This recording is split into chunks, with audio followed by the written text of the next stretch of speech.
The first time we heard the ghost transmission, we thought it was interference. The second time, we thought it was a trap. The third time, we realized the voice belonged to someone who died 11 years ago. Oh, the jungle had been breathing for hours, alive in ways most people never heard. Leaves exhaled moisture into the pre-dawn air. Cicadas cracked rhythmic patterns against the tree trunks. Somewhere deeper in the valley, something large moved, disturbing roots and soil and water as it passed. And above all of it, the radio hissed. Not loudly, not urgently, just enough to raise hairs on the back of my neck.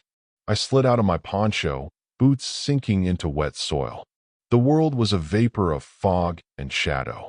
Dawn was an hour away. My watch reads 0431. Over the radio, static shifted. Not random. Patterned. I froze. "Reyes," I whispered. "You hearing that?" Reyes was already awake, leaning against a tree, rifle across her knees. 28 years old, former geology student turned recon sniper. Light brown hair in a tight braid down her back. Eyes alert and sharp even in darkness. She listened. Her expression changed. "That's not weather. That's structured." I breathed in deeply. The radio spoke again, soft, fractured, almost human. 6-2 Delta. The voice was male. Calm. Precise. Dead. At least, he was supposed to be. Private First Class Mason Vickers had been killed in action 11 years ago during Operation Night Harvest. His file was closed, his remains unrecovered, his team declared lost. And yet, Reyes stared at the handset. "That's Vickers. My name is Captain Elias Mercer. Recon Commander, Task Group Orion. 18 years of active service. My job, stay sane when everything around me tries to become chaos." I took the radio. Viper 1 to unknown station. Transmit again. Static froze. Then whispered. Lima 3 South 5 hold. Coordinates. Direction. Movement. Reyes stood. "What do we do?" Before I could answer, another voice stirred awake behind us. Sergeant Cole Bennett rolled out of his hammock, scraping mud from his hands. 36. Hard jaw. Calm eyes. The kind of soldier who never needed to speak loudly. "What's going on?" he muttered. "Ghost transmission," Reyes said. Bennett blinked once. "Impossible." "Exactly. But the world doesn't care about impossible. Not out here." We moved to wake the rest of the team. Harper Quinn, comms, 25, tattooed forearms, humor sharp enough to cut armor. Silas Ward, demolition specialist, tall, trench silent, eyes like dusk. Jackson Hale, scout, expert tracker, body held together by adrenaline and caffeine. 7 of us total. An independent recon detachment tasked with mapping movement routes across the Southern Ridge Network. Our mission, identify enemy supply runs and confirm rumors of tunnel infrastructure beneath the rainforest floor. The radio flared again. Delta 4, mark, repeat. Quinn's eyes narrowed. "That frequency isn't in our band table." Reyes leaned closer. "It belongs to Vickers' team." Ward frowned. "The team that got wiped out." "Officially," Bennett muttered. A cold breeze slid through the forest. Trees shifted. The river below hummed like a throat clearing. I keyed the mic. "Unknown station, this is Viper 1. Confirm identity." Pause. Static. Then, "Vickers advising movement, South Corridor." Reyes whispered, "He's warning us." Hale asked what we were all thinking. "Captain, how is that possible?" I swallowed. "There are 3 explanations. Interference, mimic broadcast, or something worse." Quinn shook her head. "No interference patterns match this. And mimic broadcasts don't stutter that way. Someone is pushing signal from a dirty channel." "Dirty?" Hale asked. "Meaning," Quinn replied, "not cleared for use. Not current tech." "Oh," Bennett rubbed his jaw. "So either someone out there has Vickers' radio, or someone out there is pretending to be dead," Reyes murmured. We didn't speak for a moment. And then the radio screamed. Not in volume. In clarity. "Do not move." Reyes lifted her weapon. "Contact." "No movement yet." Hale whispered. But something in the forest shifted. Branches trembled. Wind paused. The jungle inhaled. And far away, somewhere behind the foliage, a metallic clank, like someone tapping steel. Slow. Rhythmic. 3 beats. Silence. 3 beats. The exact distress signal used by lost recon units. Vickers code. From 11 years ago. Bennett whispered, Captain. I didn't breathe. Everyone up. Gear tight. We move. Hale blinked. Toward the signal? Yes, I replied. Toward the dead.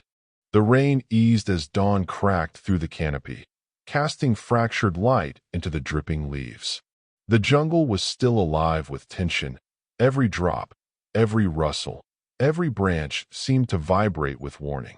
We hiked silently, boots sinking into wet soil and leaves that muffled every step unnaturally. The air smelled like damp metal and moss, like old secrets waiting to be disturbed. Hale raised his fist. We stopped. He crouched beside a down log. Tracks, he murmured. Reyes moved beside him. Which direction? He traced the mud with 2 fingers. South. 3 individuals. Heavy gear. Hours old. Quinn exhaled. The same direction the ghost transmission told us. No one missed the meaning. We pushed forward another half-mile until we reached a clearing that shouldn't have existed. An open space, 20 meters wide, cut clean through the forest floor. And in the center of it, leaning against the trunk of a rotting tree, was a rusted ammunition crate. Bennett approached first, rifle low. Ward followed. The crate looked decades old, stamped with faded cereals, half swallowed by moss. But the lock was new. Ward's brow furrowed. Why lock something and then abandon it in the open? No idea, Bennett replied. But we're going to find out. Ward knelt and pried the latch open. The lock cracked under the pressure. Inside the crate sat a sealed, waterproof container. And inside that container, a map. Old paper. Hand-drawn. Marked with coordinates. Reyes unfolded it carefully. Her face tightened. This is impossible. I moved closer. What am I looking at? She pointed to a section near the West Valley Ridge. 11 years ago, Vickers' team was assigned to scout this area.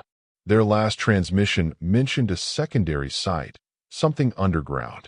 I frowned. HQ said they never found it. They didn't. She tapped the map. He did. Quinn stepped back. You're saying Vickers left a map here? Now, after 11 years dead, Reyes traced the ink with her thumb. No. Someone kept it safe. Someone who wanted us to find it. We stood there, staring down at lines drawn by a team that never returned. Hale finally broke the silence. This could be a trap. Or a warning, Bennett countered. The radio crackled. South, Mark II stone wall. Vickers again. Hale whispered. Captain, there shouldn't be anything out here. I folded the map. Then let's go see what we're not supposed to find. The path guided us deeper into terrain that barely looked touched by human presence, despite the tracks Hale found. Roots twisted like veins across the forest floor. The air grew thicker, heavier, like walking underwater. Birds stopped calling. Something about this place felt wrong. We reached a sloping descent covered in vines. Hale cut through the brush and froze. Captain, we gathered around him, and everything in my chest turned cold. What we saw wasn't a stone wall. Not exactly. It was a slab. Flat. Rectangular. Human-made. Vines wrapped around it like skeletal fingers. Moss clung to the surface. Reyes brushed dirt from the upper edge. Words appeared, faint but readable. Vickers. Silas Ward swore under his breath. That's a grave. Not a marker. An entrance. Reyes swallowed. This is where they were last recorded. The final coordinate from their mission log. How do you bury a door? Hale whispered. The radio spoke again, louder now. Inside, we found the handle. Rusty, heavy, and beneath the moss, fresh fingerprints. Ward pulled. The slab opened with a moan, like stone grinding teeth. A cold draft spilled out. Air too clean, too untouched by time. The tunnel descended into darkness. Far below, faint echoes pulsed. Metallic. Hollow. And then we saw it. Halfway down the tunnel, against the wall, lay a human body. Uniform shredded, helmet dented, gear scattered, but the flesh, untouched by rot, frozen in time. Reyes knelt. This can't be possible. There's no decay. Quinn's voice trembled. That's Vickers. Hale whispered. How do you stay intact for 11 years? Bennett exhaled slowly. You don't. We moved deeper. Past Vickers' body, the tunnel opened into a chamber. And in that chamber stood a radio terminal. Ancient, dusty, powered by a generator still humming beneath thick layers of dust. Quinn ran a hand over the control panel, stunned. This tech predates our encryption systems. This thing shouldn't even function. The radio beeped. Recon, hold position. Reyes shook her head, face pale. That's not a recording. That's Liv. Bennett lifted his weapon. Captain, who are we talking to? Before I could answer, footsteps echoed deeper in the chamber. Slow, uneven. Someone out there moved closer. And then the lights flickered on. The lights flickered, dim strips of orange lining the curved walls, casting long shadows across the concrete chamber. Dust swirled in the faint glow, drifting through the cold air like ash from a dying fire. The tunnel expanded into a circular operations room. Long dead terminals lined the walls, their screens cracked, keyboards corroded, wires spilling out like exposed veins. And at the center, a single workstation still powered. Beside it stood a man. We froze. His skin was pale, stretched tight over bone. His uniform, faded reconnaissance camo. His hair, gray at the temples. His posture, unsteady, swaying. Reyes whispered, Captain. The man turned his head toward us with a slow, trembling movement. His eyes were glassy, unfocused, as if he were looking through us, not at us. He opened his mouth. No sound came out. Then Quinn's radio flared to life. Hold position. The voice didn't come from the man. It came from the terminal. The stranger raised a shaking arm and pointed deeper underground. Bennett lifted his rifle. Identify yourself. The man blinked, but did not speak. Instead, he pointed again, harder this time, his whole body trembling with effort. Reyes caught my eye. Captain, he's alive. Barely, but alive. I stepped forward. Who are you? The man exhaled sharply, breath trembling. Then he spoke one hoarse word. Vickers. No one moved. Quinn dropped the radio. Ward swore under his breath. Hale whispered, That's impossible. The man, Vickers, swayed, knees buckling. I rushed forward, catching him by the shoulders. His body was cold, bones sharp beneath thin skin. Vickers, listen to me, I said. What happened to your team? He gripped my arm with surprising strength. His voice cracked. They went deeper. His eyes locked on mine, wide and terrified. They never came back.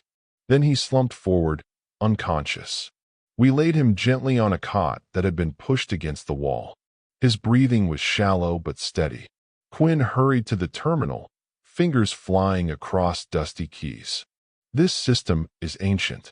None of the encryption lines make sense. Reyes leaned in. What's it doing? It's broadcasting, Quinn said. To exactly one frequency. She turned to us, face pale. The same one Vickers unit used 13 years ago. Hale frowned. But who's sending the signal? Quinn slid her headset on. Static filled the room. Then, mark position. Not Vickers' voice. Another voice. Distorted. Layered. Deeper. South corridor, extraction imminent. I stared down the tunnel. Toward the dark. Toward the unknown. Bennett followed my gaze. You think his team is still down there? No, I said quietly. I think something else is. We decided to move forward. Leaving Vickers unconscious and guarded by Ward, we advanced down the second tunnel. Narrow, cold, the ceiling arched like a throat. Reyes whispered, Why build a station like this out here? Bennett shook his head. No idea, but someone wanted it hidden. The walls changed. Concrete gave way to old stone. Chiseled. Weathered. We reached a door. Not metal. Not concrete. Steel reinforced wood. Older than anything else in the station. Hale whispered, "This doesn't make sense." Then we heard movement. Soft steps. Fast. Retreating deeper. Reyes stepped forward, rifle ready. Contact. Bennett gripped the handle. Just as Quinn's voice crackled through the radio. "Captain, get back here. Now." Her voice shook. "We've got a problem." We sprinted back into the chamber. Ward was standing, but not guarding Vickers. He was staring at the wall. "What happened?" I asked. Ward didn't answer. He pointed. Slowly. Painted across the concrete in fresh black ink. Words that hadn't been there before. "You are not alone." Reyes exhaled sharply. "No way." We were gone for less than 3 minutes. Hale checked the corners, pulse rising. Someone was in here. Quinn shook her head. "No, I never saw movement." Ward pointed again. "Look closer." Reyes stepped forward. Her voice softened to a whisper.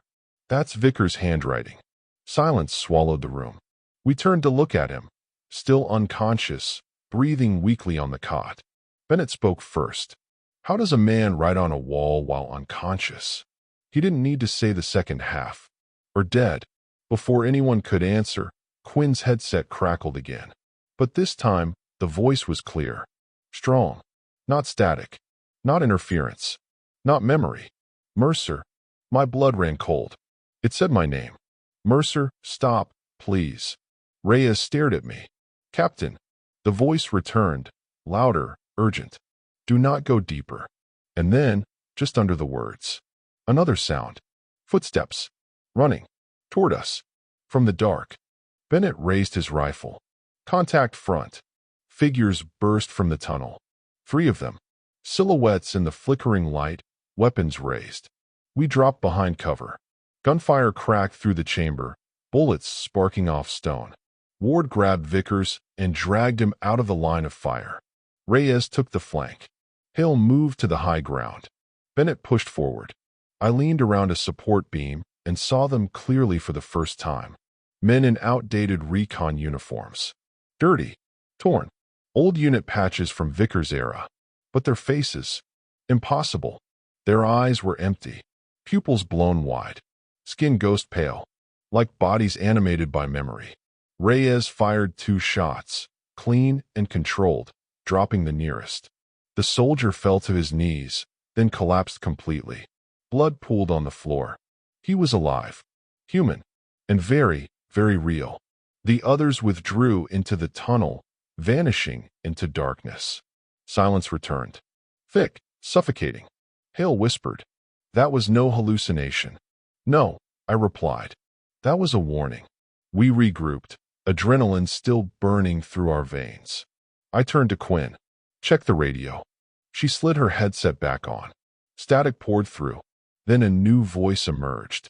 "They're coming." Reyes froze. "That wasn't Vickers." Quinn swallowed. "No, that was one of them." Bennett frowned. "Meaning what?" I looked at the tunnel. My stomach dropped. "They're alive." Reyes stared at me. "Captain." "Vickers' team." "No," I said quietly. "The ones who survived." Quinn whispered. "Survived what?" I didn't answer. Because deep down, I already knew. We stood in silence, the echoes of the firefight fading into the tunnel. The air was colder now, colder than underground stone should ever be. The lights flickered once more, buzzing like dying insects. It felt like the whole chamber was breathing around us, waiting.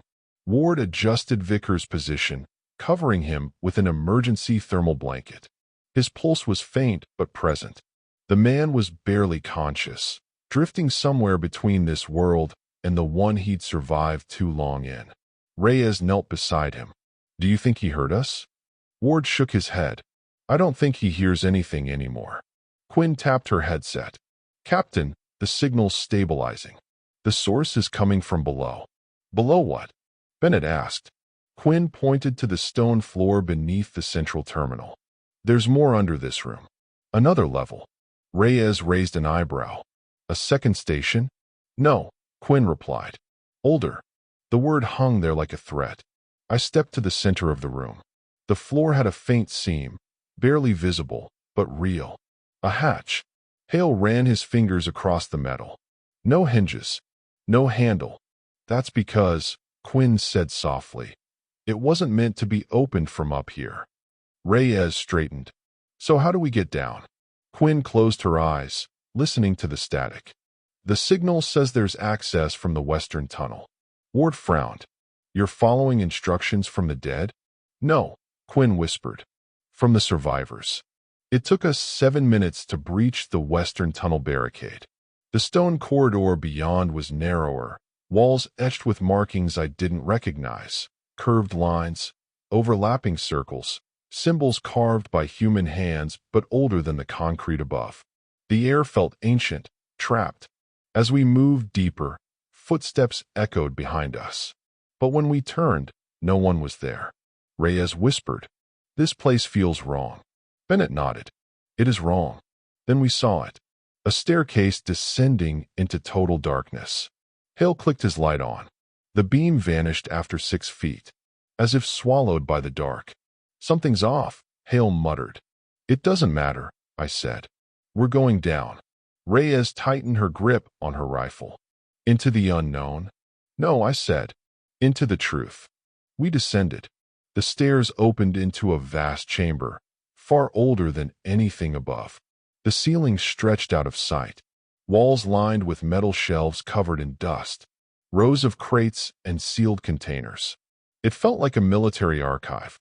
A place for storing secrets, not sharing them. Hale moved to the nearest shelf, brushing dust from its surface. Letters appeared, stenciled in fading ink. NHS archive / operational records / do not enter. Reyes exhaled slowly. Night harvest site. The mission Vickers' team died for. Bennett opened a crate. Inside were stacks of file pouches, photographs, logs, all dated the year of Vickers' disappearance. Quinn scanned one sheet. Her face paled. "These names." Hale stepped closer. "What about them?" "They were never reported lost," Quinn said quietly. "They were reported transferred." "To where?" I asked. Quinn swallowed. "Here." Reyes put it together first. Vickers wasn't the last mission here. He was the first. Bennett swore. "How many came after?" Quinn checked another file. 6 teams. None returned. Silence. The air felt heavier, like the room itself was holding its breath. Then, a metallic click. We froze. A drawer slid open on its own, slowly, creaking against years of dust. Inside, under sealed plastic, a radio headset. Bloody. Frayed. Reyes reached forward. "Captain, this belonged to Vickers." Before I could respond, Quinn's headset screamed. Static ripped through the channel. Loud. Violent. Then, the voice. Mercer. The sound tore through the chamber, echoing off the walls. "You were not supposed to come." Reyes backed away. "That's not Vickers. You should not be here." The voice didn't sound human. It sounded fractured, like multiple voices layered together. "Turn back." Quinn ripped off the headset. "It knows who we are." Bennett stepped into the center of the room. His voice low. Angry. "You died here, didn't you?" The silence that followed was worse than any answer. We moved deeper, passing racks of sealed containers. Some were labeled, some not. Then Reyes saw something that made her jaw clench. A path of footprints. Small. Human. Leading deeper inside. Fresh. Hale knelt. 12 hours old. Maybe less. Quinn whispered, "Someone's alive down here." Bennett looked at me. "So what's the plan?" I didn't hesitate. "We find them." Reyes nodded once. "And the truth." Next part 2. If you enjoyed this story, subscribe to Epic Recon Stories. Here we tell the missions that never made the headlines, the decisions made in silence, and the people who carried them. More stories are coming soon.